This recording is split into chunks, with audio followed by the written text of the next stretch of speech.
तो आकांक्षा केस में अब तक का सबसे बड़ा, सबसे अहम, सबसे डरावना खुलासा हुआ है। जी हाँ, बिल्कुल सही सुन रहे हैं आप। आकांक्षा के कपड़ों की फॉरेंसिक जांच की रिपोर्ट सामने आई है, जिसने ये पूरा केस पलट कर रख दिया है। आकांक्षा के कपड़ों में मिले दाग से इस पूरे केस में नया मोड़ आ गया है, जिससे बहुत जल्द साफ हो जाएगा कि आकांक्षा के साथ किसने वो दरिंदगी की, आकांक्षा को खत्म करने से पहले किसने उसके साथ जबरदस्ती की। तो आखिर ऐसा क्या मिला है आकांक्षा के कपड़ों में, कैसे पलट जाएगा ये केस और आगे क्या होगा, आपको दिखाते हैं, बताते हैं सब।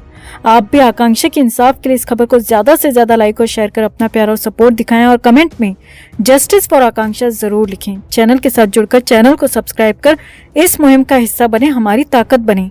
तो आकांक्षा के जाने के बाद सबसे अहम सबूत, सबसे बड़ा खुलासा हुआ है, जिससे इतना तो पूरे पुख्ता तरीके से कंफर्म हो चुका है कि उस रात आकांक्षा ने खुद को कुछ नहीं किया, बल्कि उसे बड़ी चालाकी से खत्म कर सुसाइड का नाम दिया गया। अब वैसे तो फैंस आकांक्षा की वो तस्वीर देखकर ही समझ गए थे कि यहाँ भी सुशांत वाला खेल हुआ है। जिस तरह सुशांत की तस्वीर देखकर हम सब ने अंदाजा लगा लिया था कि वहाँ फाउल प्ले हुआ है, ठीक उसी तरह आकांक्षा की भी बेड पे बैठे वो फोटो देखकर साफ पता चल रहा था कि आकांक्षा के साथ गलत हुआ है, अंधेर हुआ है। और उसके बाद रोज कोई न कोई ऐसा सबूत आता रहा है जो इस बात को बल देता रहा है, चीख चीख कर कहता रहा है कि हाँ, उस लड़की के साथ 25 मार्च की रात बर्बरता हुई थी, उसके साथ गलत हुआ था। मगर तब भी कोई न कोई दलील देकर हर बात को नकारा जा रहा था, जुटलाया जा रहा था। यहाँ तक कि आकांक्षा के उस वीडियो तक को समर सिंह के वकीलों ने फेक, फर्जी बता दिया और कह दिया कि इस पर भरोसा नहीं कर सकते, इस वीडियो के साथ छेड़छाड़ हुई है। मगर अब जो सबूत सामने आया है उसे दुनिया का कोई वकील नहीं नकार सकता, कोई अदालत नहीं झुटला सकती। जी हाँ, दरअसल आकांक्षा के कपड़ों को लखनऊ की लैब में फॉरेंसिक जांच के लिए भेजा गया था और उस जांच की ऐसी रिपोर्ट सामने आएगी, इसकी कल्पना तक किसी ने नहीं की थी। जी हाँ, दरअसल आकांक्षा के कपड़ों में कुछ ऐसे दाग पाए गए हैं जिससे ये साफ हो रहा है कि आकांक्षा के साथ उसके जाने से पहले कुछ गलत हुआ था, बहुत गलत हुआ था। अब हम यहाँ किस तरह की दाग की बात कर रहे हैं ये आप समझ ही रहे होंगे। तो ये रिपोर्ट सामने आते ही केस पूरी तरह से पलट गया है। जहां अब तक यही कहा जा रहा था कि आकांक्षा के साथ सब ठीक था, उसके साथ जो कुछ हुआ वो उसका अपना फैसला था, तो ये थ्योरी अब पूरी तरह से फेल हो चुकी है।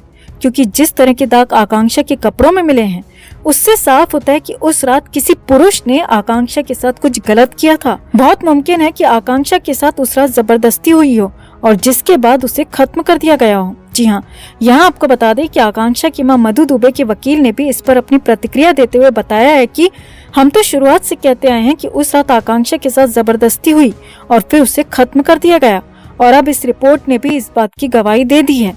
लेकिन आखिर वो शख्स कौन था, किसने आकांक्षा के साथ वो सब किया, वो दाग किस आदमी का था, इसकी पुष्टि करने के लिए अब इस दाग का DNA टेस्ट होगा और जिसके बाद एक झटके में ये केस सॉल्व हो जाएगा।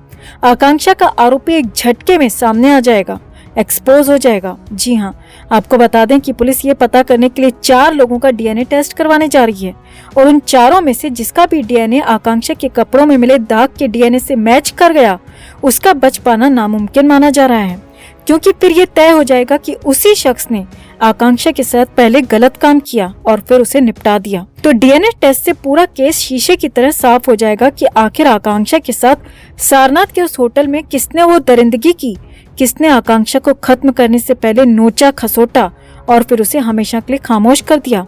आपको बता दें कि अब यूपी पुलिस जांच का दायरा बढ़ाते हुए इस टेस्ट रिपोर्ट के बाद जिन 4 लोगों का DNA टेस्ट करवाने जा रही है वो हैं जेल में बंद आरोपी समर सिंह का भाई जैसा दोस्त संजय सिंह, आकांक्षा को जिसके साथ आखिरी बार देखा गया, जो आकांक्षा के कमरे में घुसा वो संदीप सिंह, और आकांक्षा जिस पार्टी में गई थी वहां का होस्ट अरुण।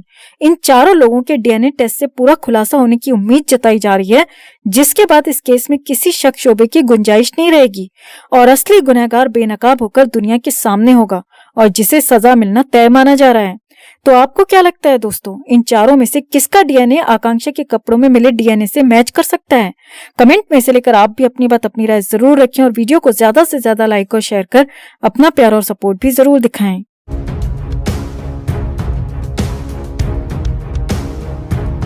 तो आकांक्षा दुबे केस में एक बार फिर बेहद चौंकाने वाला खुलासा हुआ है, बहुत बड़ा खुलासा हुआ है। और ये खुलासा किसी और ने नहीं बल्कि मधु दुबे के वकील शशांक शेखर त्रिपाठी ने किया है। जी हाँ, इस खुलासे के बाद ये साबित हो गया है कि समर सिंह ने वाकई आकांक्षा के साथ मारपीट की थी, बर्बरता की थी। जी हाँ, बिल्कुल सही सुन रहे हैं आप।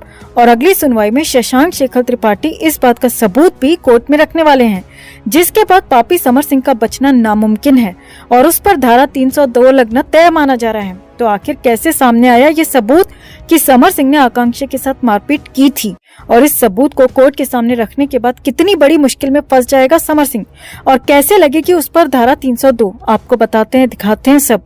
आप भी आकांक्षा के इंसाफ के लिए इस खबर को ज्यादा से ज्यादा लाइक और शेयर कर अपना प्यारा सपोर्ट दिखाएं और कमेंट में जस्टिस फॉर आकांक्षा जरूर लिखें। चैनल के साथ जुड़कर चैनल को सब्सक्राइब कर इस मुहिम का हिस्सा बने, हमारी ताकत बने। तो आकांक्षा को गए 2 महीने से ज्यादा का वक्त बीत चुका है, मगर पुलिस जिस ढिलाई से इस केस में काम कर रही है वो बेहद निंदनीय है, अमानवीय है। एक माँ जिसने अपनी जवान बेटी को खो दिया, वो दर दर की ठोकरें खा रही है, इंसाफ की गुहार लगा रही है, मगर पुलिस और प्रशासन पर इसका कोई असर होता दिख नहीं रहा। वहीं दूसरी तरफ समर सिंह के खिलाफ हर रोज ही कोई न कोई नया सबूत सामने आ रहा है।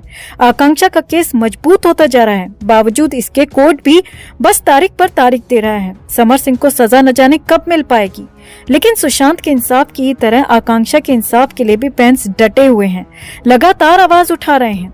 वहीं आकांक्षा दुबे की मां मधु दुबे के वकील भी पूरी शिद्दत के साथ ये केस लड़ रहे हैं, और अब उन्होंने एक और बहुत बड़ा सबूत जुटा लिया है, और उनका दावा है कि इस सबूत को कोर्ट के सामने रखने पर कोर्ट भी मजबूर हो जाएगा समर सिंह की जमानत खारिज करने को और पुलिस पर डंडा चलाने को कि जल्द से जल्द इस मामले की चार्जशीट दाखिल की जाए, ताकि केस पर ट्रायल शुरू हो सके, आरोप तय हो सके और समर सिंह के गुनाहों की सजा निर्धारित हो सके। तो ऐसे में इस बार जो सबूत हाथ लगा है उसके बाद ये तय माना जा रहा है कि समर सिंह पर धारा 302 लगकर ही रहेगी। जी हाँ, आकांक्षा दुबे के वकील शशांक शेखर त्रिपाठी ने बताया है कि आकांक्षा की पीएम रिपोर्ट और विसरा रिपोर्ट अभी तक सामने नहीं आई, लेकिन उनके पास इस बात के पक्के सबूत हैं कि आकांक्षा की बॉडी पर चोट के निशान थे, उसकी गर्दन और पीठ पर चोट के निशान थे, जिसका जिक्र पीएम रिपोर्ट में कहीं भी नहीं किया गया।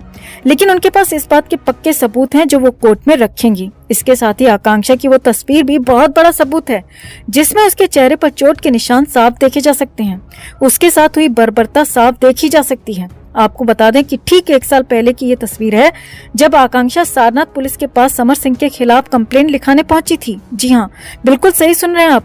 समर सिंह के बचाव में उसके वकील ये दलील भी रखते आए हैं कि अगर आकांक्षा के साथ ये सब हो रहा था तो उसने कभी आवाज क्यों नहीं उठाई, कोई कंप्लेंट क्यों दर्ज नहीं कराई।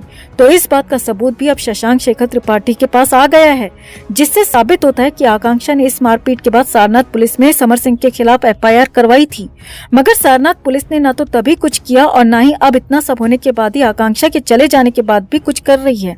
तो इस बार शशांक शेखर त्रिपाठी ये सारे सबूत भी कोर्ट में रखने वाले हैं, जिसके बाद तय माना जा रहा है कि समर सिंह पर धारा 302 लगकर ही रहेगी, क्योंकि ये सबूत पुख्ता तौर पर साबित करने के लिए पर्याप्त हैं कि समर सिंह आकांक्षा के साथ मारपीट करता था, कि मधु दुबे के आरोप गलत नहीं है। और अगर ये साबित हो जाता है तो फिर पापी समर सिंह पर धारा 302 लगनी तय है और आकांक्षा को जान के बदले जान वाला इंसाफ मिलना भी तय है।